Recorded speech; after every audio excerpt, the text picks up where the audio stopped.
Olá, pessoal, tudo bem? Sejam muito bem-vindos. É um prazer estar aqui com vocês hoje em mais um webinar, mais um bate-papo, mais uma conversa sobre a área de remuneração e tantos desafios que a gente está passando aí nos últimos tempos, tá? Então, muito obrigada.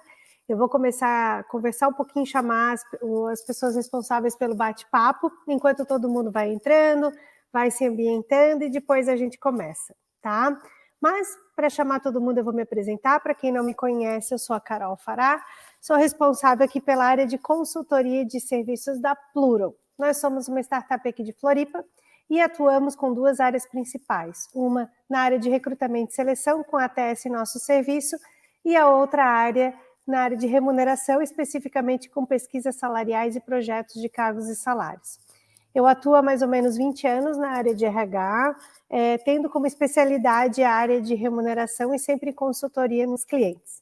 Tá? Então, eu vou ser responsável por mediar esse bate-papo e gostaria de chamar para conversar conosco a querida Tati, que é a nossa grande convidada de hoje. Oi, pessoal, tudo bom aí com todo mundo? Bom, vou apresentar rapidamente para a gente ir para o que interessa, mas meu nome é Tatiana, eu trabalho na Rocket Chat, eu sou a Head of People da Rocket Chat. A Rocket Chat é uma startup de comunicação global, a gente é o open source do Slack, né, para quem aí já está acostumado, quem é de tech conhece, talvez conheça também a gente, e a gente é uma empresa global e remota, né, remote first, apesar de ter sido fundada em Porto Alegre, ter um office lá, eu ainda não conheço office, mas é isso aí. E antes disso eu fiz uma longa carreira aí, começando pela Ambev, onde eu cheguei a ser especialista de remuneração, e fui gerente também de equipe, e depois como Head of People da Sinqia, antes aí de ingressar no time da Rocket Chat. Obrigada, Tati. Seja muito bem-vinda. Tenho certeza que vai contribuir bastante aqui conosco hoje. E, Matheus, seja bem-vindo também. Oi, Carol. Oi, Tati. Oi, pessoal. Tudo bem? Boa tarde. Espero que todos estejam bem. Eu sou o Matheus Beninca, atualmente trabalhando no Get Ninjas. Acredito que bastante gente aí conheça a nossa plataforma. Nós somos um dos principais e-commerces de serviço do país. Estou aqui no Get há mais ou menos 9 meses, então já é um tempinho, para o nosso segmento já dá para dizer que é um tempinho bom, mas já trabalhei em outros segmentos também com remuneração, já trabalhei na indústria, já trabalhei em serviços, já trabalhei em instituição de ensino, então tenho aí aproximadamente uns 10 anos de experiência nessa área, e acredito que junto com a Tati, com a Carol e com todo mundo que está participando, a gente vai poder contribuir bastante para o dia a dia de vocês. Legal, obrigada, Matheus.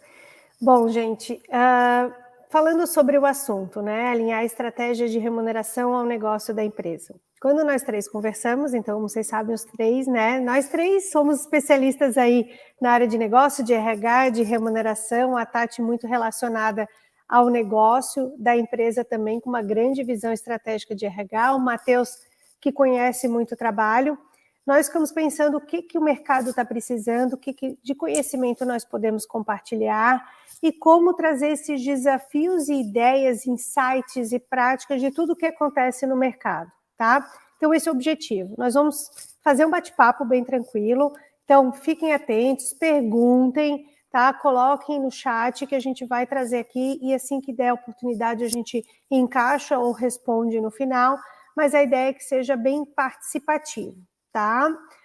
Para quem não conhece um pouquinho também sobre a Pluro, que eu não comentei, né, nós somos responsáveis aí pela pesquisa salarial do setor de TI, então quem já conhece um pouquinho desse trabalho sabe por que a gente fala tanto da importância dos dados na área de remuneração, então perguntem caso não tenham interesse em alguma questão técnica, a Vanessa está participando, tem o nosso pessoal aí de contato, de atendimento, então fiquem à vontade, gente, é para que seja um bate-papo bem legal, bem prático, para que vocês saiam daqui com grandes ideias aí para trabalhar na área de vocês, tá?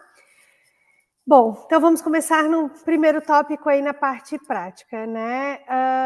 Pensando em dados, né? Quando a gente fala estratégia de remuneração, a gente tem que pensar onde estamos, para onde vamos e como vamos. E para a gente chegar nessa informação, a gente precisa de dados. Nós três conversamos muito sobre informações que o mercado traz, informações que colegas de RH, informações de artigos, vários, né? Você sabe que cada vez mais o conteúdo está aí para a gente absorver e entender o que funciona para a gente ou não. E aí que é a grande sacada de negócio do RH, e aí é que ele tem que estar alinhado. Conhecer, entender é ótimo para todo mundo, mas o que serve para mim vai servir para o Matheus ou vai servir para a Tati? Não necessariamente, né? E é onde a gente traz esse link do negócio, porque a minha startup, ela pode estar crescendo, a da Tati pode estar no momento estável e o Matheus vai dizer, legal, pessoal, não recebemos investimento, estamos quebrando, precisamos reduzir custos. Com base nisso, a nossa estratégia de remuneração é a mesma? Com certeza não. Nem pelo tamanho, nem pela área de atuação, nem onde estamos e nem pelo momento de negócio de cada empresa. Por isso que cada estratégia ela é muito personalizada. Como que eu começo a fazer isso? Então, a gente vai tentar trazer aqui bastante coisas práticas, mas para iniciar esse bate-papo, vou trazer uma curiosidade. Como vocês sabem, a gente faz aí pesquisas todos os anos no setor de TI, então a gente tem muitos dados comparativos.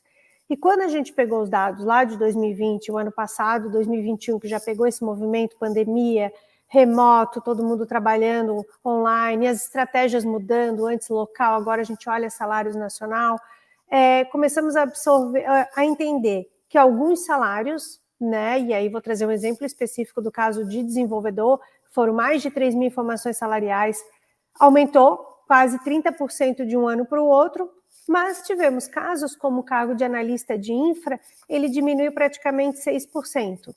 O que isso tem a ver? Qual que é a mudança do mercado? E aí, Matheus, traz um pouquinho aí da tua prática. Por que eu tenho que ter olhares diferentes? Tem que olhar tudo. E o que essa informação quer dizer quando ela está aí bem diferente, né, bem nítida uma da outra? A gente costumava dizer antigamente que as informações elas mudavam muito de segmento para segmento, né? Mas hoje, dentro do mesmo segmento, as informações mudam muito de cargo para cargo. Então, é muito complexo a gente tentar estabelecer uma estratégia de remuneração que ela seja, que ela abranja a minha companhia toda. Eu preciso olhar com muito carinho para determinadas posições, para determinadas áreas, e até individualmente falando, às vezes eu preciso ter esse cuidado de olhar com mais carinho. Esse dado que a Carol trouxe é muito interessante, né? É claro que cada pesquisa pode trazer uma variação um pouquinho maior ou menor, mas se a gente comparar de 2020 para 2021, no segmento de tecnologia, os salários, no geral, pegando todas as áreas, variaram em torno aí de 3 a 4% de um ano para o outro. Se você pegar o cargo de desenvolvedor especificamente, você vai ver que essa variação foi de quase 30%. Então, se eu tenho uma variação de um cargo de 30% para mais, mas no geral está variando em torno de 3%, a gente tem que ver a contrapartida. Tem alguém puxando esse 30% para baixo. Foi o exemplo que a Carol trouxe, o pessoal de infra, por exemplo. A gente vê infra e até outros cargos, onde de um ano para o outro a evolução foi negativa. Aí traz isso para a sua realidade e tenta estabelecer uma estratégia para todo mundo igual. Não, então se todos os cargos, se eu pegar todos os cargos de um ano para o outro, aumentaram 3%, vou jogar 3% aqui na minha tabela de forma flat para todo mundo e vamos embora. Para o teu cara de infra, excelente, porque no mercado ele teve uma evolução negativa. Para o teu desenvolvedor, esquece, porque ele vai começar a receber proposta com 30%, 40% acima daquilo que você está pagando. Então vejam que aquela história de ter metodologias, onde você monta uma tabela para toda a sua companhia e tal, isso já começa a ficar um pouco mais complexo. E se a gente olhar o comportamento do mercado de tecnologia, aí é mais um tempero aí nessa jogada. A gente passou os últimos anos vendo o mercado inflacionando a sua mão de obra de uma forma assim, aceleradíssima, né? Bom, o caso do desenvolvedor aí é um exemplo, né? Um cargo crescer 30% do seu nível salarial de um ano para o outro, puxa, é muita coisa, né? A gente fica bobo com uma inflação aí de 2 dígitos, agora de 10, 12% ao ano, imagine um cargo com 30% de crescimento. A gente viu esse crescimento exponencial nos últimos anos e acredito eu, é uma percepção minha, a gente vai começar a ver um comportamento inverso daqui para frente. Assim como qualquer outro segmento do mercado, a gente se inflacionar demais, uma hora a conta vai chegar. E agora a gente começa a ver alguns exemplos de empresas que estão trocando a sua mão de obra, desligando pessoas e contratando outras com salários às vezes menores, em posições mais juniorizadas. A gente vai começar a ver, no meu entendimento, nos próximos anos, as pessoas não mais saindo de uma empresa tech para outra para ganhar 50% mais, um analista pleno que vai virar gerente, aquelas coisas que a gente via assim da noite para o dia. Eu acho que isso vai começar a acontecer ao contrário. Isso tudo é fruto dos dados que a gente vê vindo nessas pesquisas. Né? Uma pesquisa salarial não vai te trazer só quanto em média ganha o cargo tal no mercado tal. Não, ela traz informações diversas, ela traz comportamento de mercado, ela traz comportamento de benefícios, ela traz informações demográficas, socioeconômicas. Eu acho que, claro, o core da pesquisa salarial é trazer os dados de salário, claro, o próprio nome já diz, mas ali embutido a gente tem uma série de outras informações que com certeza são muito úteis. E aí a gente, enfim, pode entrar também na questão das variáveis. A remuneração variável nos últimos anos ela vem ganhando uma importância muito grande, se comparado com a remuneração fixa, as empresas cada vez mais atuando nessa frente com todo mundo. Antes a gente via isso muito exclusivo para executivos, agora a gente vê isso muito forte para a companhia toda. A gente viu, inclusive fora do segmento de TI, né, a gente viu aí recentemente várias empresas abrindo programas de stock options para a companhia toda, enfim, coisas que não eram muito comuns aí antigamente, porque as empresas estão dando o seu jeito de segurar esses pratinhos, né? O pratinho da remuneração fixa começa a cair, eu tenho que ir lá na variável. A variável começa a cair, eu tenho que ir lá em benefícios. Aí eu vou achar uma outra forma de reter as minhas pessoas. Mas com certeza você não vai reter as suas pessoas na base do leilão. Eu recebi uma proposta, então eu vou cobrir a proposta, e daí vem outro que cobra a proposta, e vira essa inflação absurda que a gente vê no nosso mercado de tecnologia, porque era uma empresa cobrindo a oferta da outra, sem freio e sem ter onde parar, né? Você precisa reter as pessoas com questões um pouco menos financeiras, um pouco mais subjetivas, um pouco mais de dia a dia, e com questões financeiras que tenham ligação direta com o teu negócio. Vocês vão perceber, quem adquire pesquisa salarial, vocês vão perceber, seja qual for o fornecedor, o quanto as empresas estão batendo nessa teclinha aí da remuneração variável para linkar com o negócio. A estratégia da empresa em 4 anos tem um crescimento X, então você, meu querido colaborador, vai ter um crescimento X na tua remuneração se isso acontecer com a minha empresa. Então, acho que de uma forma bem resumida a gente consegue falar dessa forma sobre esse processo de remuneração aí nas nossas companhias.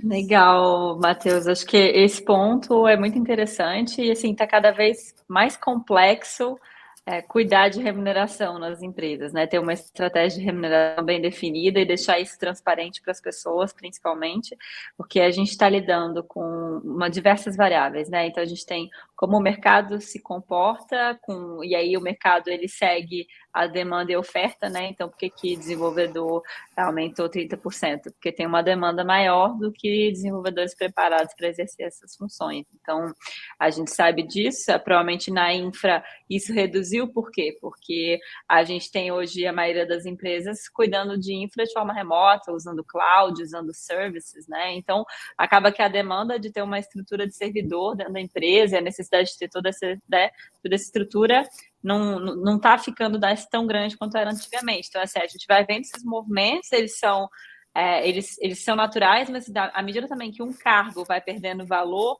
outros vão sendo criados ou ganhando, né? Eu acho que a gente conversou, no caso da infra, eu vejo muito claramente uma valorização de cargos de cybersecurity, né? Então, assim, eu não tenho mais meu servidor dentro da minha casa, mas eu estou botando lá no servidor de uma empresa de cloud. Então, eu preciso ter uma segurança muito importante para que eu não tenha uma perda de dados, um desvio de dados. Então, você começa a ver e tudo isso muito rápido acontecendo. Se a gente que é de remuneração, de RH, não acompanha isso, a gente perde o timing, né? E aí a gente acaba não conseguindo fazer o que a gente quer, que é reter aqueles grandes talentos, continuar desenvolvendo a empresa. Você começa a ver vagas que ficam muito tempo abertas, né? E aí você não sabe por que não está acontecendo, e é porque você está tentando tratar todo mundo dentro da mesma caixinha.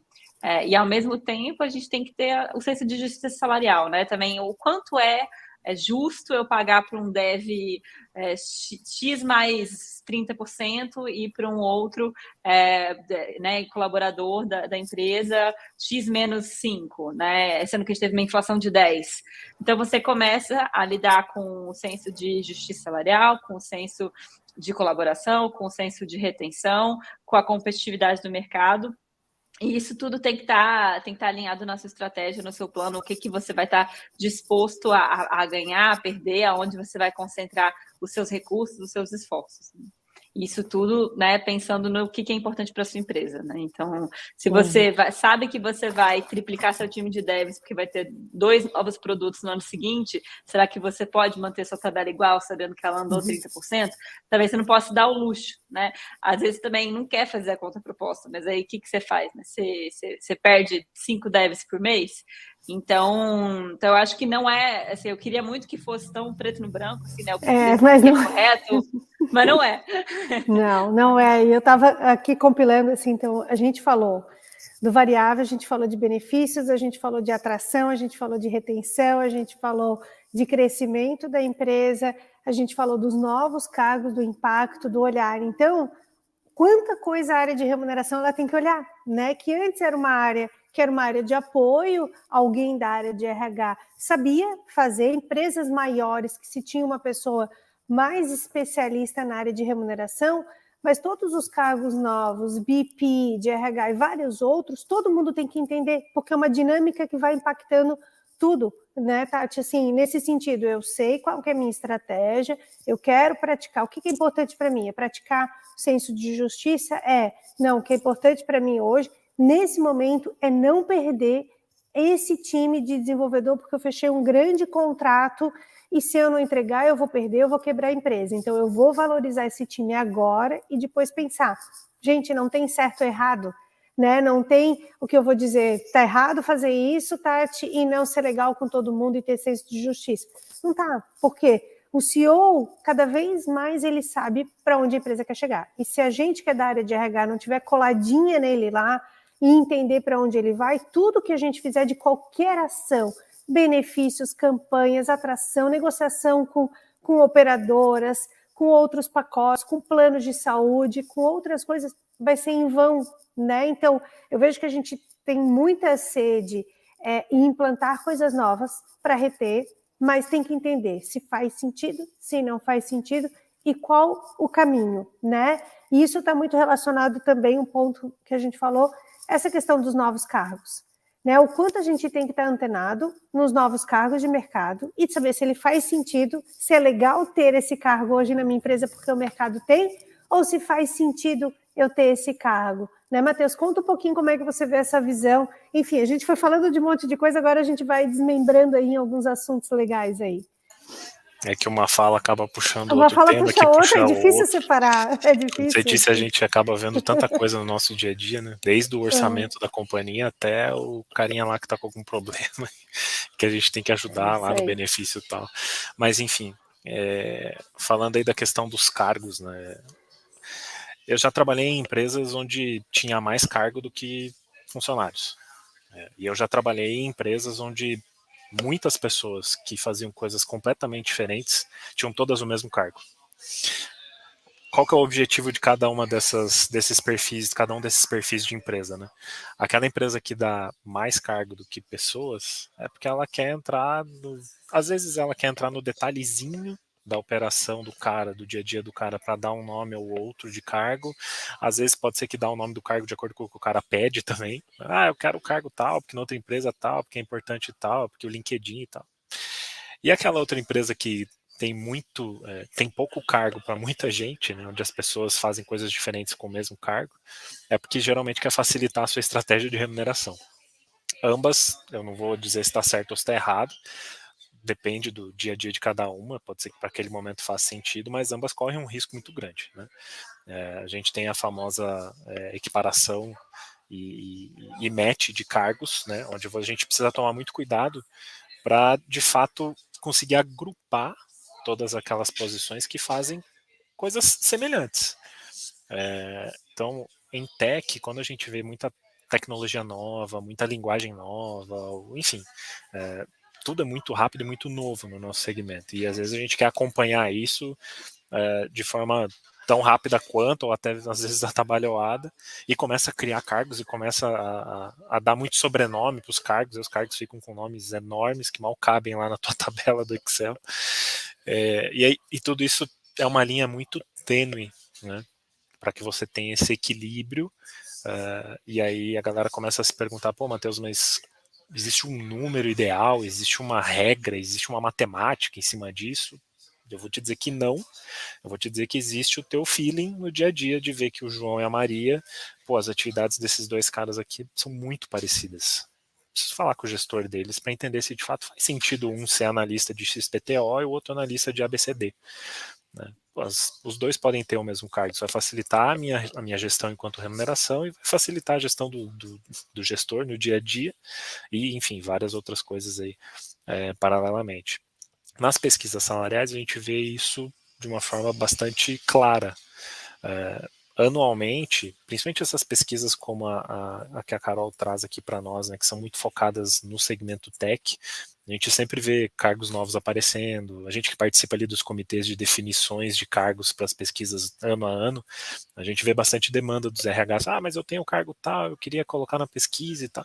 Então, a dica que eu dou é ler a descrição sumária, o resumo, ler o match de cada cargo para que a gente possa juntar o cargo X com o cargo Y e dizer que é a mesma coisa. Eu preenchi a pesquisa da Plural na semana passada, a parte salarial lá que já tá disponível. E assim, vi vários cargos que eu pude fazer essa jogada pela descrição, porque na pesquisa aparece com um nome que talvez seja o mais comum para o mercado, mas eu aqui, por uma especificidade X, chamo de outra coisa.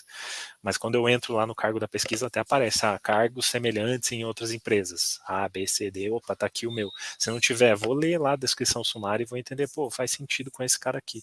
Vou juntar. Mas cuidado, não sai juntando muita coisa, porque senão daqui a pouco você vai criar aí um analista administrativo que vai desde o RH até a contabilidade, passando por facilities, e aí, cara, esses caras no mercado têm salários diferentes. E você ou vai estar pagando a menos para um, ou vai estar pagando a mais para outro, ou os dois, e aí está desequilibrando a tua estratégia. Né? Então, é importante tomar muito cuidado com essa questão, com essa loucura de criação de cargos que a gente vê aí no nosso segmento, sem perder de vista a necessidade de você criar. Eu acho que faz uns 5 ou 6 anos a gente estava discutindo os DevOps. Inclusive lá com a Carol, nas primeiras pesquisas que ela começou a fornecer, uma das primeiras discussões de comitê de cargos era essa. Cara, quem é esse tal de DevOps? Será que tem que pôr esse cara na pesquisa? Não tem? O que esse cara faz? Ele junta quem com quem? E quando a gente foi perceber hoje em dia, ele é essencial e ele é, assim, eu acredito que se não em todas, em 99% das tabelas salariais das empresas de tech, até não de tech, esse cara vai aparecer. Seja como um analista, um engenheiro, esse cara vai aparecer. Esse ano a gente ficou na dúvida do pentester, um cargo novo. Perguntei para vários, uns tem, outros não consegui definir se é um cargo novo, o que ele é, o que ele faz. Eu falei, bom, vamos escutar de novo o mercado para ver se faz sentido. E aí, Tati, assim, como que é a questão da liderança, né? O Matheus trouxe muito essa importância do gestor, que vai ajudar nesse processo de definição da estrutura dos cargos, definição das atividades. Então, né, você hoje como head de RH, como que você vê essa percepção para o RH também ajudar a conduzir isso com o seu gestor e conseguir ter uma definição mais clara? Eu vejo que o trabalho começa no org design, né? Então, eu não sei o quanto que o pessoal conecta as duas coisas, mas é um exercício constante, né? Você olha o org design, ajusta ele para... O org design, para quem não usa o mesmo tipo de termo, é a estrutura organizacional, né? Quem responde para quem, porque isso mexe diretamente nos grades, portanto, nos salários, no nível de autonomia. Então, quantos mais layers você tem, quantos mais camadas você tem, isso vai afetando o quão complexa é a sua estrutura de remuneração, né? Que você tem que fazer isso caber. Então, para mim, começa nesse desenho, né? De desenhar o org design, e aí depois você vai para, assim, um cheque de sanidade de tamanho da empresa, sabe? Então, eu acho que é difícil acertar. Então, eu acho, minha percepção quanto maior a empresa, mais difícil é você ter um cargo por pessoa, porque você vai ter mais pessoas fazendo a mesma coisa, normalmente, né? Se você escalou direitinho, é o que vai acontecer cada vez mais. Então, quando eu era especialista em remuneração na Ambev, tinha lá analista, lá tinha um monte no Brasil, não, tem que gerenciar da mesma forma, assim, não tinha como definir o que faz treinamento, o que faz recrutamento, fica impossível. Agora, quando você trabalha numa empresa menor, e aí você tem realmente cada um só no seu quadradinho, aí fica, eu acho que não tem problema você ter um cargo para cada pessoa, né? Você tem 20 pessoas na empresa, provavelmente as pessoas fazem coisas bem diferentes. Então, eu acho que é tudo você, assim, vai do não querer copiar nada feito, não querer copiar a estrutura de ninguém. Eu vejo muito isso, tipo, olha o org designer de fulano, né? Ou ver como é que é a estrutura de tal empresa. Eu acho que, assim, eu lembro que logo que eu cheguei na Rocket Chat, a gente se baseia muito numa empresa que a gente gosta, que é o GitLab, só que eles têm 2.000 pessoas, a gente tinha nem 100 naquela época, agora a gente tem perto de 200. Então não dá para fazer, não dá para ter todos os mesmos cargos, não dá para ter a mesma estrutura, não dá para ter toda a escadinha de carreira nesse momento, né? Não faz sentido. Então, acho que trazer essa realidade, né, de que momento que a gente está, conectar o org design e aí tentar realmente olhar para, né, para o que as pessoas fazem, né, menos para os títulos e mais para a função, que é o que o Matheus colocou aí muito bem, né, ele falou do summary. E aí eu também, assim, eu parei de sofrer com o negócio de ficar chamando de um monte de coisa, o nome da moda, sabe? Eu parei de sofrer com isso, eu já sofri no passado. Hoje em dia eu falo, chama o que quiser, bota no seu LinkedIn o que você quiser, eu boto aqui no CBO o que eu achar, e tá todo mundo feliz, não tem problema. Eu acho que a gente também tem que ter esse dinamismo, porque a nossa legislação trabalhista e o que vai ser cobrado numa isonomia, por exemplo, é uma coisa, e a realidade de tech às vezes é um pouco mais flexível, porque ela segue muitas estruturas americanas, né, muitas vezes, e que é outro rolê, né, não tem outra legislação.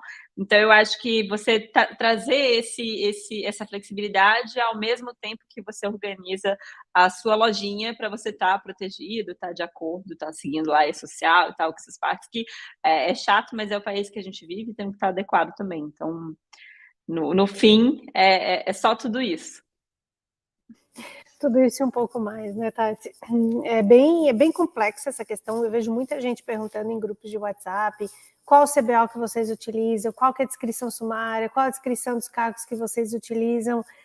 Gente, não é fácil, mas se respaldem também com bom apoio de contabilidade trabalhista, de consultoria, porque o plano, ele é vivo, né? Toda essa estrutura que a gente está falando, ela é viva. A gente precisa ter aquilo que é correto por lei, mas não é engessado, não é o que a gente fez agora, que vai estar escrito na pedra e que a gente não vai mudar. E aí a gente vai acompanhando a evolução, né? Então o RH tem que entender. E a gente conversou bastante, né, sobre olhar mercado, saber o que está acontecendo lá fora, saber o que está acontecendo aqui, o impacto que isso vai dar na nossa remuneração aqui, o impacto que isso vai dar na questão de benefícios, legal. Todas essas mudanças que tiveram agora também na questão de benefício flexível, né, do Vale Alimentação, enfim, tudo isso a gente tem que estar antenado acompanhando para saber o que levar em consideração.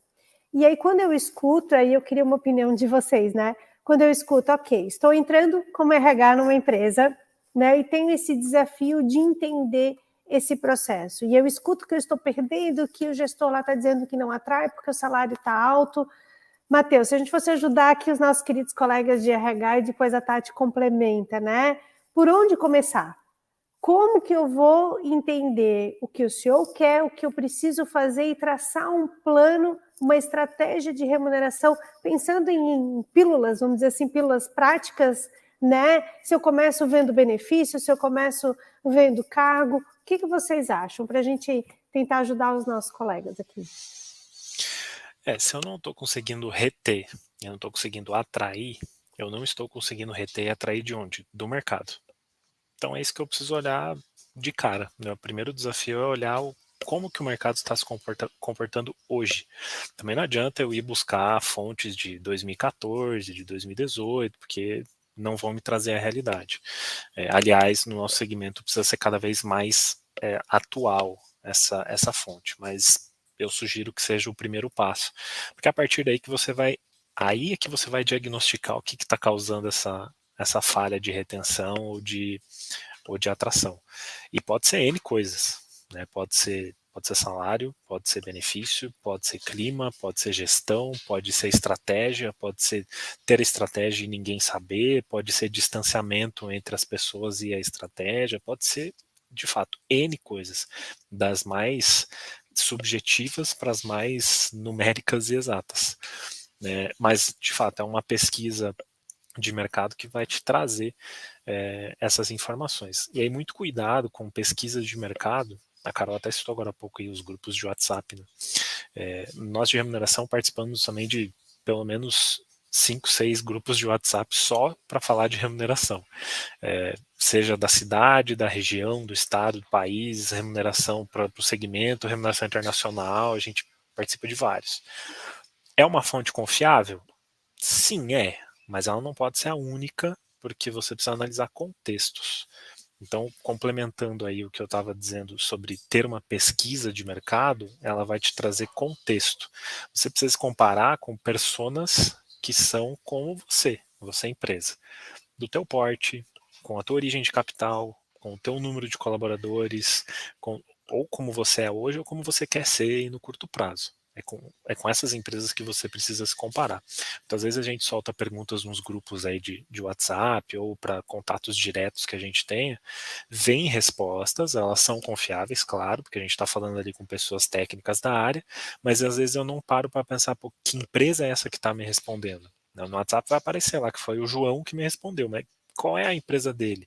E aí entrar nesse detalhe para ver se a gente está comparando as mesmas coisas. Então, não só ter uma pesquisa de mercado, que é o primeiro passo, mas ter uma pesquisa onde parte do resultado você possa filtrar com as mesmas características da sua empresa.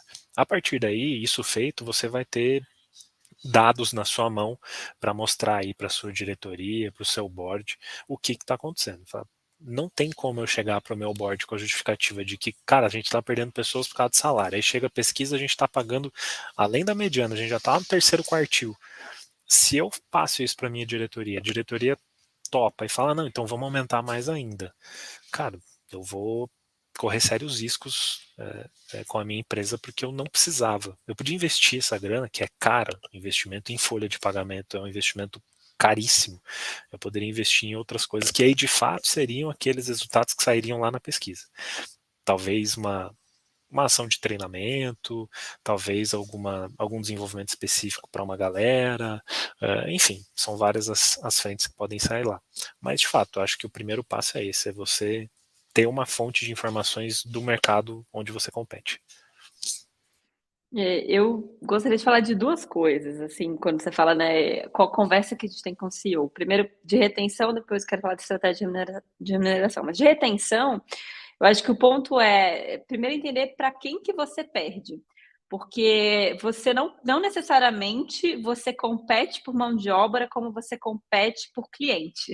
E isso é muito difícil de entender, então eu vou dar o exemplo melhor que eu vivi, que foi o Nasinkia, porque na Sinqia a gente era uma empresa de tecnologia, se posicionava como empresa de tecnologia, de inovação, mas a gente não perdia para o mercado de tecnologia. Eu não perdia para startup, eu não perdia para grandes empresas de tech, eu perdia para bancos.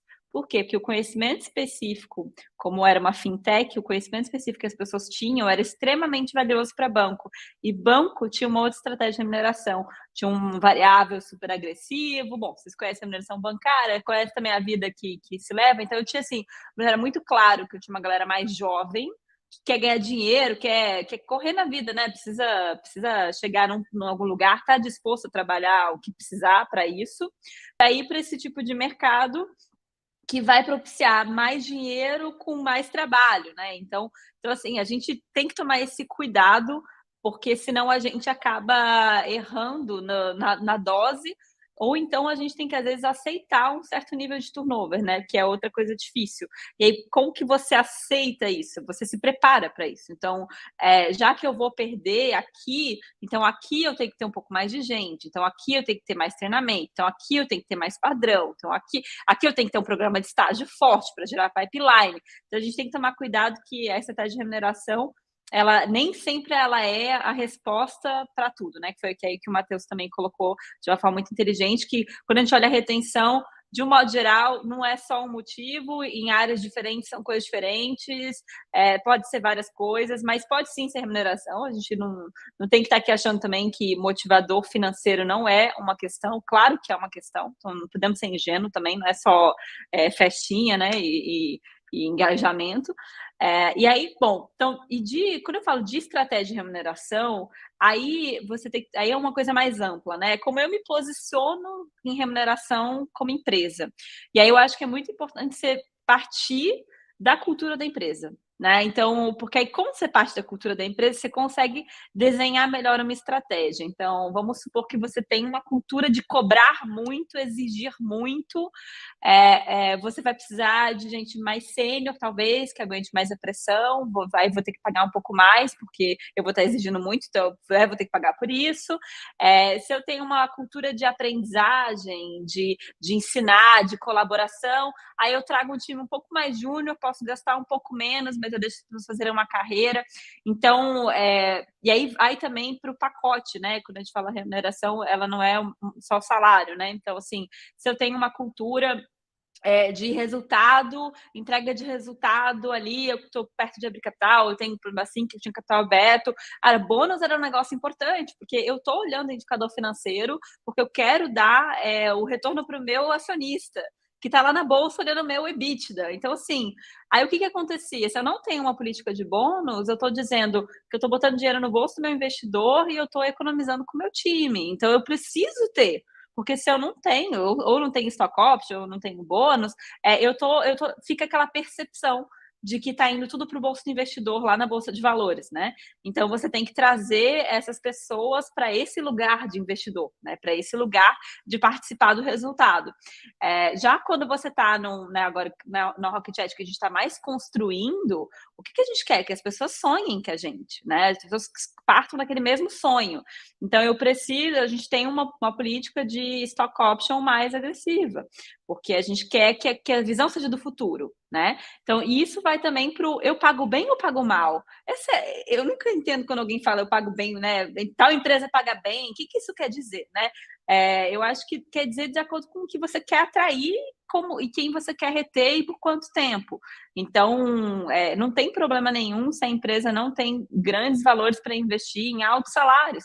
Contente-se com um time um pouco mais júnior, em ter mais aprendizado, em ter um volume maior de pessoas, em ter, né, processos mais padronizados, em ter um pouco menos autonomia, né? E não esperar que as pessoas sejam inovadoras.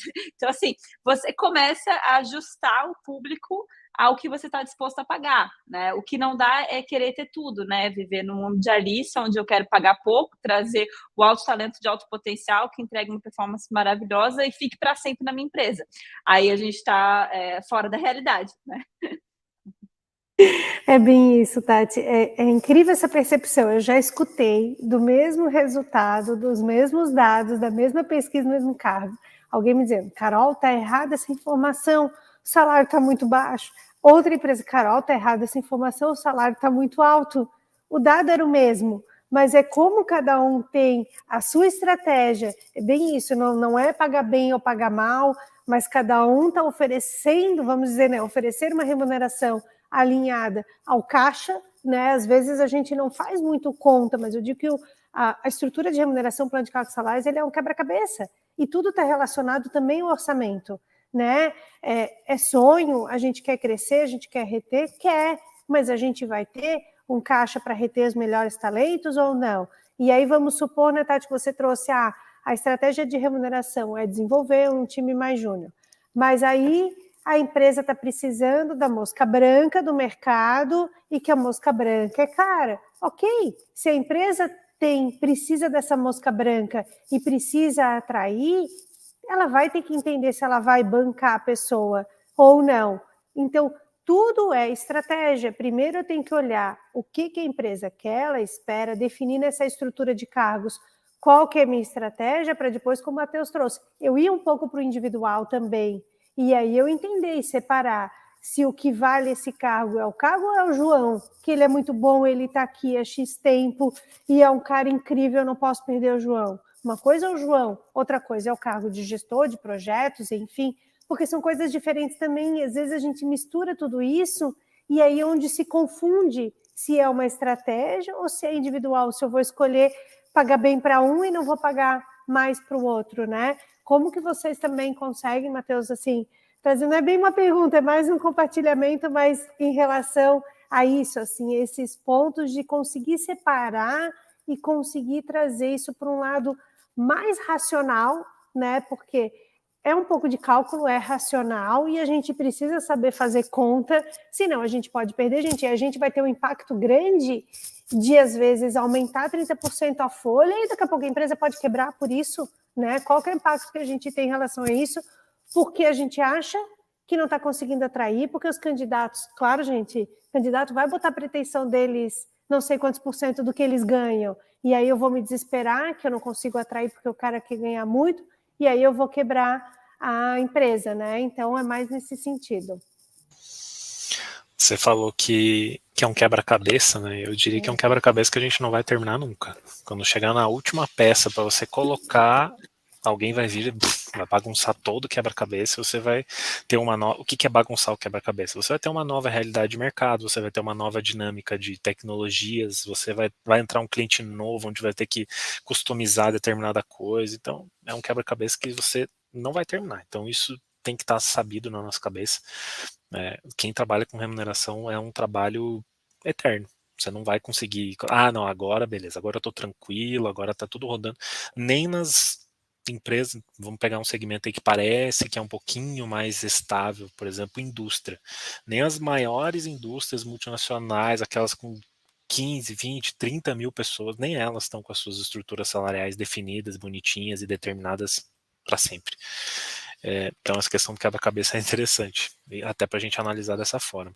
Quando você fala em ser mais racional, Carol, é importantíssimo, porque o gestor, eu diria que o colaborador e o gestor, eles estão vivendo aquela realidade deles, né? Aquela situação micro que acontece ali naquele momento, naquela área, naquele ambiente onde eles estão vivendo. Nós, enquanto remuneração, aliás, enquanto RH como um todo, mas principalmente remuneração, a gente já está analisando de uma forma muito mais macro. A gente já está diretamente ligado ao que a companhia quer como estratégia versus, não diria versus, porque dá uma sensação de embate, né, mas em comparação com as necessidades das pessoas lá no dia a dia. Então, quando a gente olha de uma forma mais macro, se a gente sair atendendo todas as vontades, os pedidos e todo mundo que levantar a mão e falar, recebi uma proposta X% maior, ou meu amiguinho falou que na empresa tal o pessoal paga mais, ou enfim, situações onde você tenha que dar algum tipo de incremento na tua folha, se você não for racional a ponto de, calma, não vou analisar o que o João está falando para mim, eu vou analisar a cadeira que ele ocupa, eu vou analisar no mercado onde nós estamos, com as empresas, aqui é tudo que eu falei agora há pouco, né? Com as empresas que se parecem conosco, vou determinar um nível de individualidade dessa análise conforme quem é o João para mim. Então, putz, também se o João é a tal da mosca branca que a Carol acabou de falar, claro que aí eu vou ter um cuidado um pouco mais individualizado, mas eu não posso analisar 100% no individual isso e no pessoal isso, eu preciso analisar de uma forma mais racional, porque de novo, como a Carol colocou, eu posso trazer um problema financeiro para minha companhia muito grande. E nada garante que daqui 2 ou 3 meses o João vai embora do mesmo jeito. E a gente, eu, a Tati, a Carol, eu acho que todo mundo que está aqui nesse fórum já passou ou passa por isso nesse exato momento. A tal da contraproposta que não dura 2, 3 meses e você simplesmente perdeu aquele acréscimo que você fez. E até por isso tem algumas engenharias que o pessoal de remuneração tem feito aí para recompensar pessoas sem de fato eternizar isso na folha de pagamento, para que você não corra esse risco, né? Coloca o cara num incentivo de longo prazo, que ele só vai receber se de fato ele me trouxer e ele estiver aqui, coloca algum tipo de premiação de momento, de curtíssimo prazo, mas as empresas têm evitado muito esse incremento na folha, porque não é garantia. Você não vai dar um papel para o cara assinar se comprometendo, tá, então eu estou recebendo aqui 20% de reajuste hoje, então estou me comprometendo a ficar na companhia por mais X tempo. Isso não existe, assim, nem legalmente, nem de jeito nenhum, isso é impensável, é um exemplo esdrúxulo que eu dei, porque é o que a gente pensa quando vem a ideia da contraproposta, ou a ideia do não consigo recrutar porque o meu salário é menor do que o das pessoas que estão trazendo as suas pretensões. Carol falou que as pessoas vão trazer as pretensões acima do que elas ganham, com certeza. A não sei que a pessoa esteja muito insatisfeita onde ela está hoje, e mesmo assim, provavelmente ela vai colocar alguma coisinha ali. Então é necessário estudar, como eu disse na pergunta anterior, é necessário você ter embasamento de mercado, é necessário você ter fontes de informação que vão te dizer qual é o norte que você precisa seguir.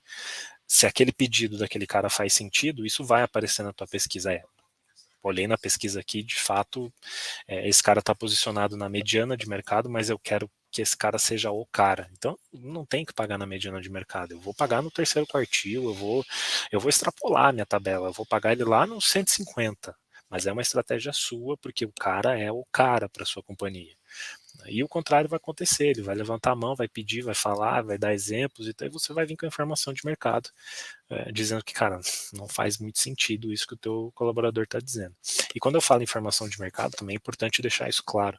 Quanto mais fontes de informação você tiver, melhor. Você pode ter 1, 2, 3 pesquisas, você pode ter acesso às fontes abertas na internet, que são também, têm a sua confiabilidade para comprovar aquilo que as pesquisas pagas trazem. A gente usa muito isso como estratégia, e em todas as empresas que eu passei, eu sempre usei desse mecanismo, de ter as pesquisas que você adquire, que você paga de consultorias, que são encorpadas, aquela coisa toda, ter as fontezinhas abertas ali de internet, onde você vai buscar informações que, se bater, não, tá fazendo sentido. Tem os grupos do WhatsApp, que a gente falou agora há pouco, que, bateu também. Então, cara, faz sentido. Esse é o dado de mercado. Você tá certo, você não tá certo, vamos seguir ou não vamos seguir. Tati, complementar alguma coisa? Eu acho que a gente pode seguir para as perguntas. Para as perguntas, pessoal, aproveitem para perguntar curiosidades, desafios, dúvidas, dores, né? Tudo que vocês quiserem que a gente puder ajudar, a gente vai responder. Tem o ponto que a gente tinha combinado de falar aqui também, né? Sobre a questão de remuneração no exterior, contratação no exterior, e aí também o Jean Rosa também perguntou. Acho que esse assunto eu consigo discorrer bem, que eu trabalhei principalmente em 3 empresas, né? Porque eu não pulei muito para lá e para cá.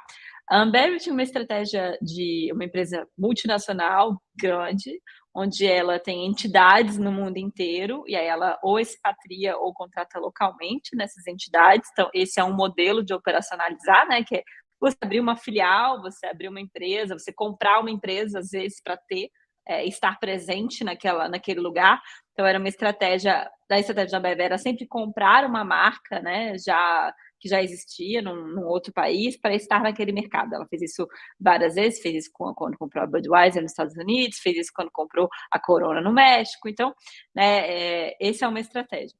Assim que tinha um produto completamente ligado à legislação brasileira, um sistema completamente fechado, né? Quando eu falo do sistema financeiro brasileiro, né, por ser uma fintech, é uma legislação local, com regras locais, extremamente amarrada e complexa. Então, assim, contratar fora do país é um tiro no pé, né? A gente nunca fez. Claro, e aí é diferente de contratar gente que migrou, né? Eu mesmo tive no meu time gente de outros países. Estou dizendo, eu ir lá, vou ter uma estratégia, eu vou abrir um hub, eu vou contratar uma galera na Argentina. Porque, a não ser que você vá abrir uma filial na Argentina, fazer negócios na Argentina, ter clientes na Argentina, trabalhar no mercado financeiro da Argentina, não faz nenhum sentido. Só por mão de obra não vai ser inteligente para o seu negócio, né? Se o seu negócio tiver um perfil de cliente, business, desenvolvimento, e essa for a estratégia, desenvolver localmente, não faz sentido você contratar fora do Brasil.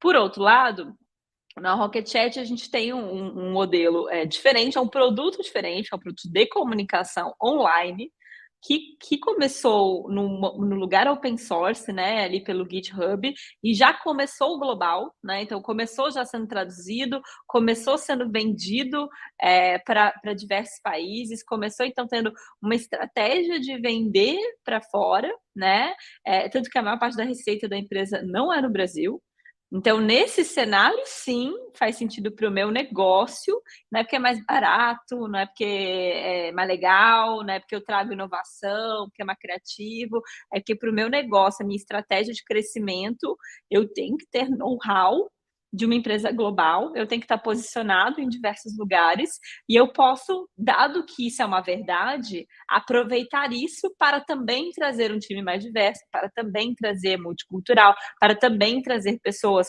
tipo, às vezes a gente tem, é muito interessante algumas coisas que a gente descobre, então quando eu falo de atendimento a cliente, por exemplo, a gente tem alguns países que são mestres nisso, né, a gente tem a Índia, que é um país excelente nessa área, a gente tem a Ucrânia, que agora está né, passando pelo que está passando, mas sempre foi um lugar onde a gente contratou na área de suporte, por exemplo. Então, assim, isso tudo é possível, faz sentido, mas só faz sentido se você vai ter clientes internacionais, por exemplo, né? Senão mesmo um suporte em inglês em outro país, para quê, né? Então, acho que tem que estar ligado à sua estratégia.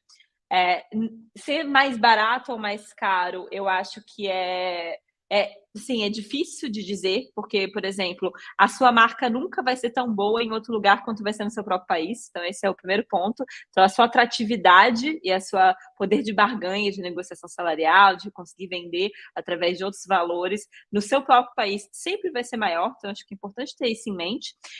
E dependendo do país que você colocar ou o formato de operacionalização que você escolher, isso pode ser muito caro. Então, assim, abrir e manter uma empresa em outro país é caro e, assim, tem risco, né? Risco de você ter um processo trabalhista em outro país que você não sabe como funciona a legislação, por exemplo. Né? Então, aí a gente... Hoje tem muitos mecanismos para lidar com isso, que eu acho que reduz esses riscos e facilita a operacionalização de empresas globais.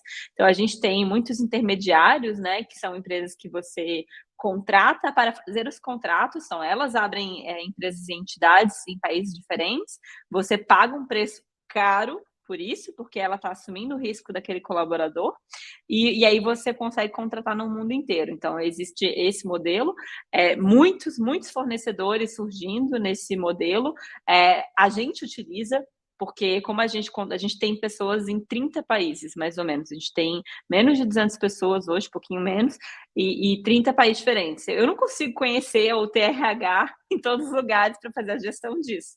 Então, a gente precisa ter um parceiro forte para conseguir fazer essa gestão. Então, isso tudo é muito importante, mas, por outro lado, tem outras barreiras. Então, por isso que eu digo, tem que fazer sentido para o seu negócio, porque, além da questão de remuneração, você tem a questão do time zone. Então, é difícil gerenciar equipes a longa distância, remoto, em horários diferentes, trabalhando em horários diferentes, é mais ainda, né? Você tem a barreira da língua. Então, por exemplo, para funcionar isso para a gente teve que escolher se é uma empresa English First. Para eu ser uma empresa English First, eu só posso contratar pessoas, no mínimo, fluentes em inglês. E aí, quanto que você acha que é a minha estratégia de remuneração no Brasil se eu só posso contratar 3% da população brasileira? É claro que eu tenho que ser mais agressivo.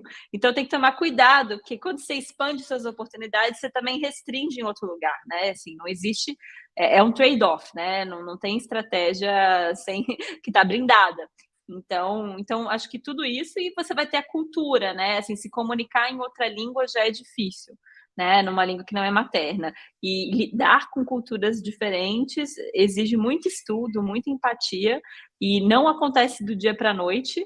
E não é todo mundo que se adapta. Então, a gente, às vezes, tem turnovers que você pode, assim, nunca imaginaria que você teria no Brasil, né? Então, eu lembro de um caso recente, para a gente ilustrar, de uma pessoa da Índia que pediu demissão, porque é casamento arranjado, vai casar com uma pessoa e a família da futura esposa não aceita que ela case com alguém que trabalha com uma empresa americana, que acho que isso é errado, acho que é ruim, não é respeitoso. Então, assim...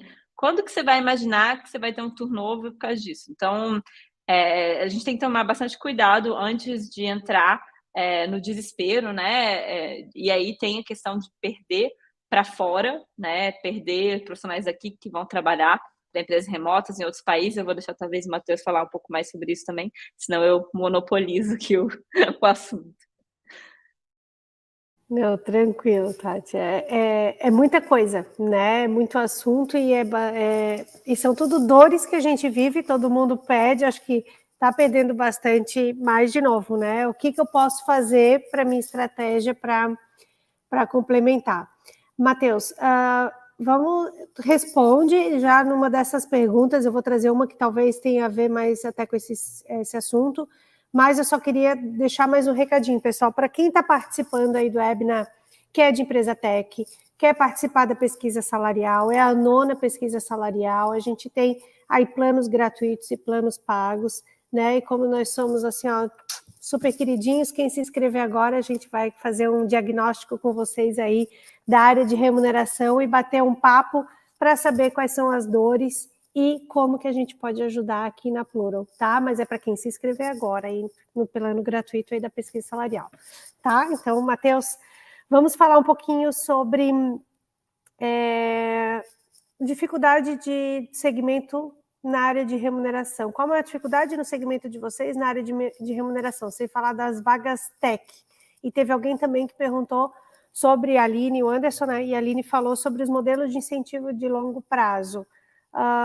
Tentar encaixar se essa é uma dificuldade, o que está acontecendo, ver se você consegue encaixar as perguntas para a gente responder.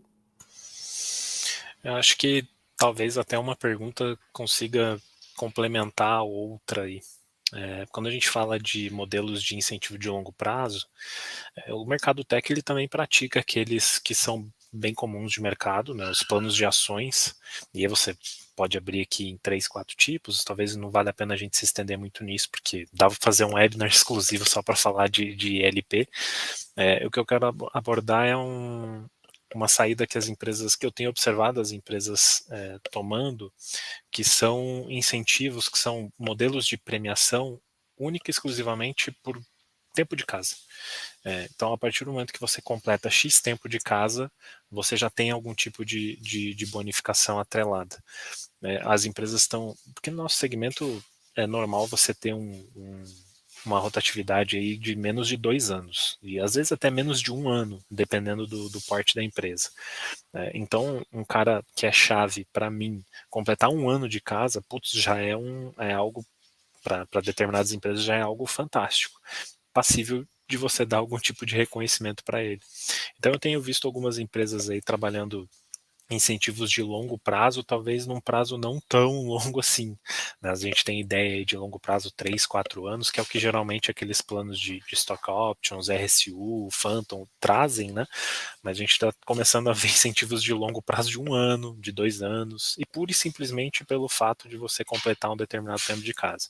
Tem empresas que fazem isso, complete tempo de casa e ganhe aqui tal valor, e tem empresas que fazem o contrário.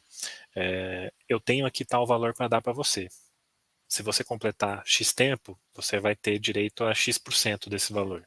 Mais X tempo, mais X%. É como se fosse um plano de ações, só que você troca as ações pelo tempo de casa. Eu tenho visto isso acontecer nos nossos grupos ali, a gente vê perguntas desse tipo acontecendo com bastante frequência, então talvez valha a pena dar uma estudada aí nesses novos modelos de incentivo de longo, mas não tão longo prazo que o pessoal tem colocado em prática, porque segmento tech longo prazo é outro tipo de longo prazo. Se a gente for falar de coisas de 3, 4, 5 anos, talvez a gente... E tem muitos modelos, gente. Tem muito. Tem stock options, tem phantom options. É muita informação que PPLR, bônus e principalmente incentivo a longo prazo, tudo tem que ser muito bem estudado e tem que saber o objetivo, tá? Não é porque uma empresa tem, de novo, que eu vou ter. Porque comissão, ela tem um objetivo. Bônus tem outro objetivo, outro tipo de resultado. PPLR é outro e longo prazo é outro. O que a empresa quer ao implantar uma dessas políticas de remuneração variável? Qual que é o objetivo final? É atração, é retenção, é premiar, é porque a gente tem dinheiro e quer distribuir, porque a gente é legal ou porque todo mundo quer?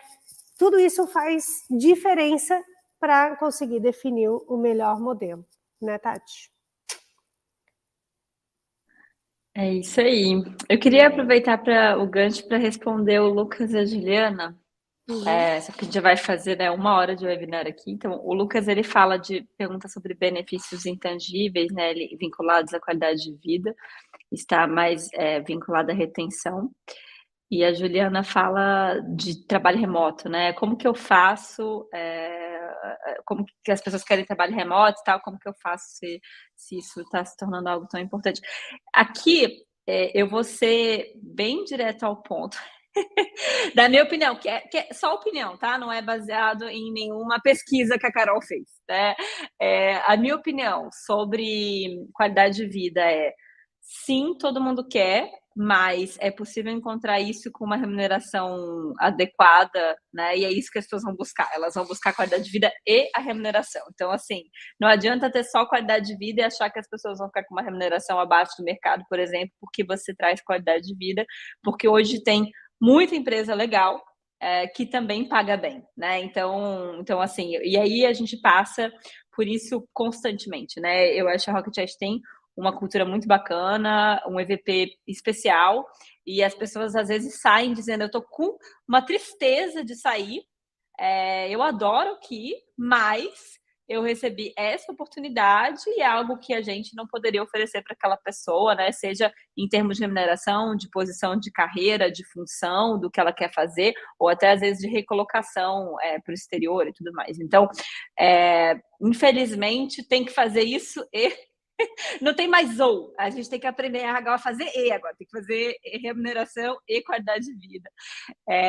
E já em relação ao trabalho remoto, aí aqui é uma questão que está muito em voga para ouvir, mas eu também sou cética, porque eu acho assim, eu já perdi gente que saiu da empresa porque não gostou de trabalhar remoto, porque sentiu falta, porque não conseguia encontrar com as pessoas, que não tinha amigos. Então, assim, não tem espaço para todo mundo, sabe? Tem perfis muito diferentes de pessoas, de profissionais.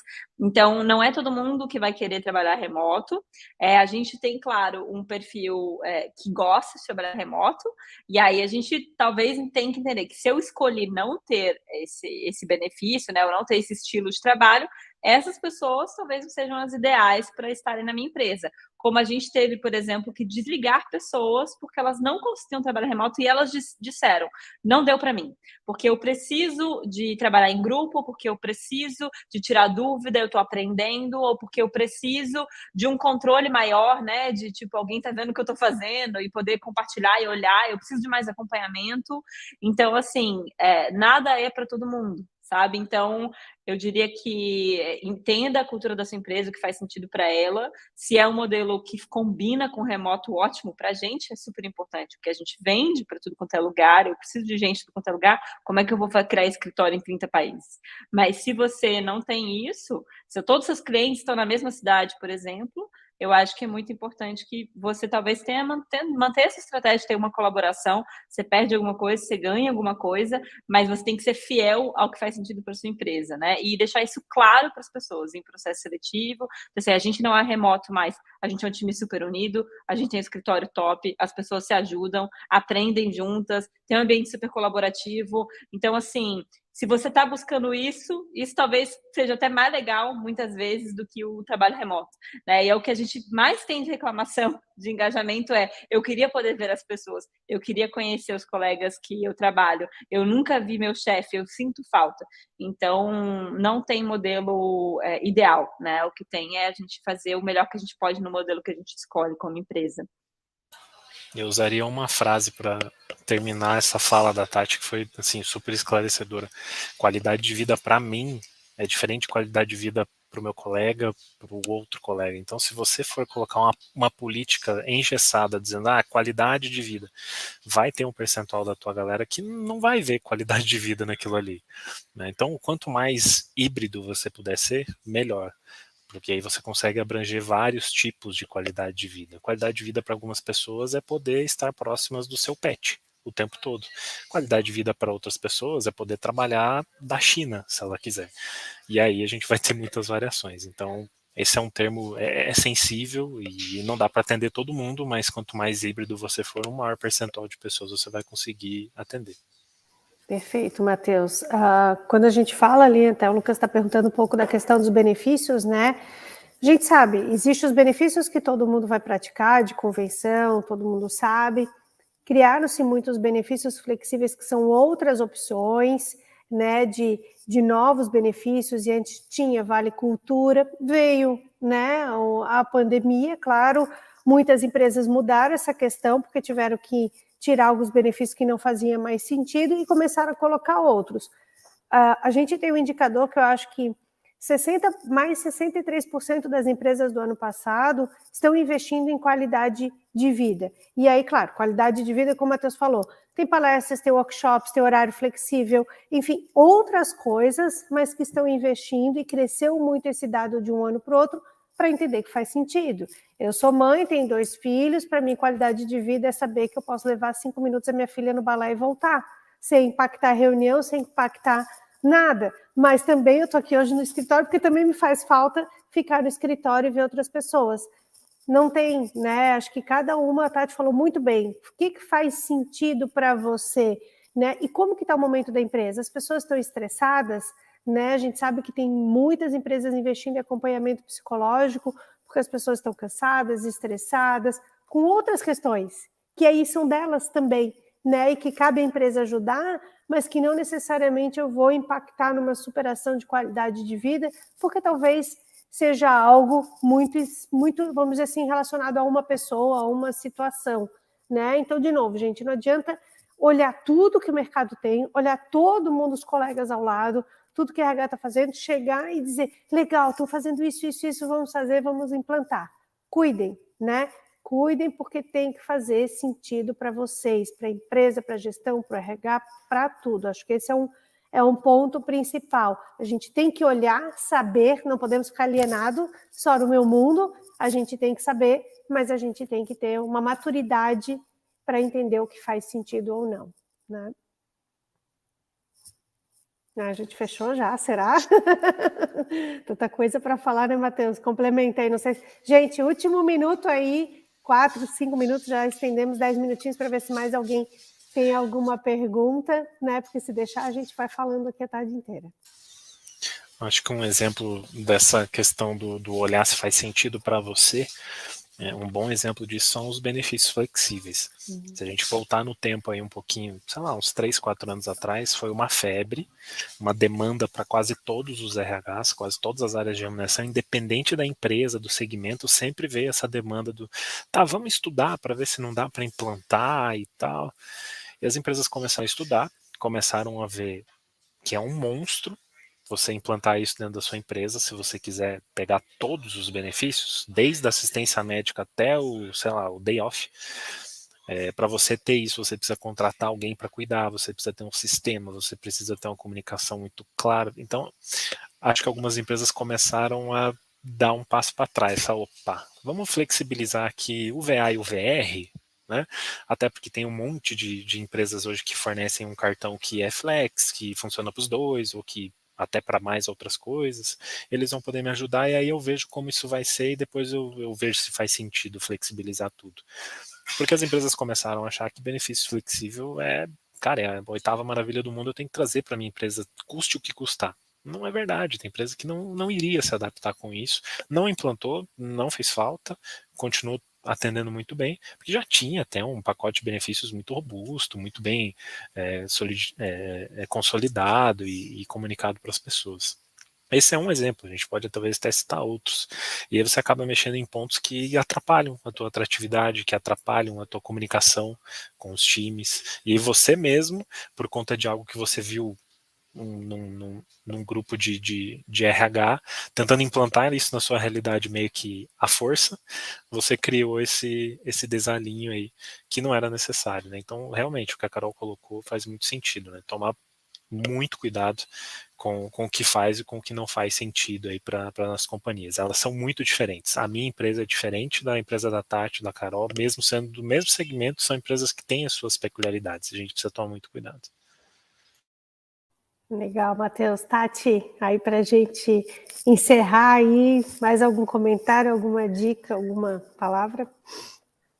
Maravilhoso. Acho que o principal eu falei aqui em algum momento, mas acho que se todo mundo esquecer tudo, eu vou lembrar só de uma coisa, eu acho que é olhar para a cultura da sua empresa, para aquilo que você quer realmente fazer, atrair, reter, que faz sentido, e não só para o que está todo mundo fazendo, ou para o que surgiu de novo. Olhe isso para você poder sempre avaliar se cabe na sua estratégia, se cabe na sua cultura, para você poder né, nunca faltar repertório, né? Então, acho que a gente tem que saber o que existe, tem que se interessar, tem que estar participando como vocês estão participando hoje aqui. Eu acho que isso é muito legal. A gente traz um pouco do que a gente está vivendo, do que a gente está fazendo, e aí vocês têm ideias do que podem fazer também, mas sempre nunca pegar e copiar e colar de nenhum lugar, né? De nenhuma consultoria também.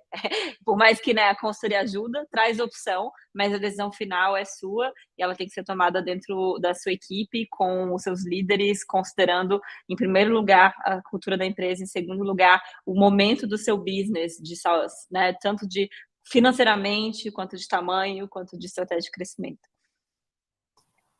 Legal, legal, Tati. Matheus, eu só agradeço, né, o convite de vocês, é um super desafio, super, né, eu adoro o convite, eu adoro que todo mundo topa bater papo comigo, né, então eu agradeço de coração pelas trocas, tenho certeza que todo mundo aprendeu. Pessoal, adicionem a Tati e o Matheus no LinkedIn, né, a gente fica aí à disposição também para perguntas, e que vocês consigam, né, entender um pouquinho e tocar essa área que, pelo menos para mim, né, brilha os olhos, eu adoro esse quebra-cabeça eterno, como diz o Matheus, e é um grande desafio aí na área tech, tá, gente? Então, obrigada pela presença de todos, Matheus e Tati, só agradeço de coração. Não sei se vocês querem falar alguma coisa também para o pessoal, para a gente encerrar. Só agradecer Obrigada, também o convite, gente. a oportunidade. Prazer conhecer Matheus, que eu não conhecia ainda também. Prazer. Carol, já cansei de conhecer. Já cansamos de conhecer, Matheus, já cansamos. Super prazer, e obrigada a todo mundo que participou, foi ótimo. Tá bom. Obrigada, a gente fica à disposição gente. para falar com todo mundo aí, só adicionar a gente. Tá bom. Um beijo, pessoal. Até mais.